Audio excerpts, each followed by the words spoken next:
What do emerald red leaves and dirty invertebrates have in common? They're both cool things you can encounter when planting a maple tree in your front yard.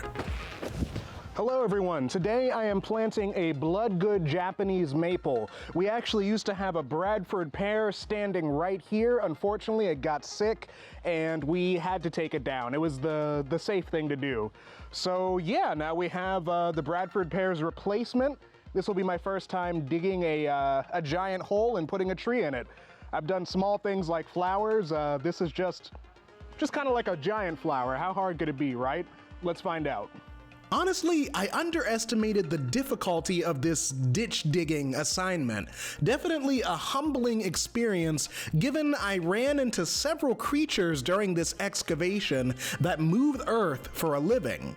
Like this cicada nymph, this many-legged millipede, or this slimy serpentine earthworm. Maybe I should ask them for tips? What's their secret? How much do they bench press? Okay, so after all that work, we have a little hole dug. It's roughly, I don't know, large enough to bury a gerbil. So what we're gonna do now is take out that tree and then put it in here. Looking inside the pot, I spotted several clumps of moss, which, as a quick aside, are a great place to find macroscopic life, like this insect larva that looks to be in early stages of spinning some sort of cocoon. It can spin silk to its heart's content in this hole. So the next thing I'm going to do, all this soil I dug up, they actually recommended that I mix it with some compost because a lot of the soil that we have here in Kingstown supposedly is sitting right on top of a clay bed. It's not entirely nutritious.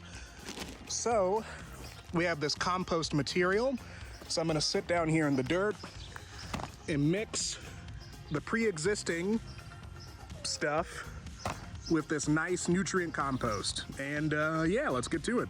You can see the difference between normal garden soil and the rich brownie batter-esque compost. If I were a young tree, I know what I'd prefer to chow down on. Compost is organic material like yard waste and food scraps transformed by microbes into a buffet for your garden.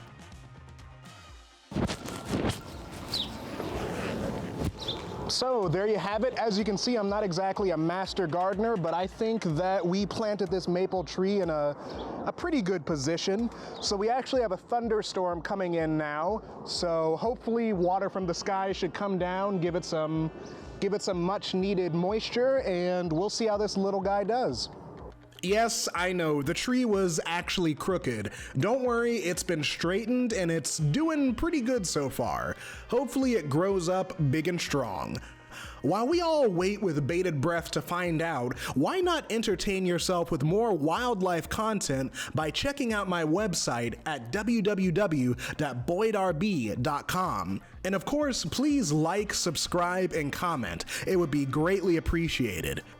All right, see you next time.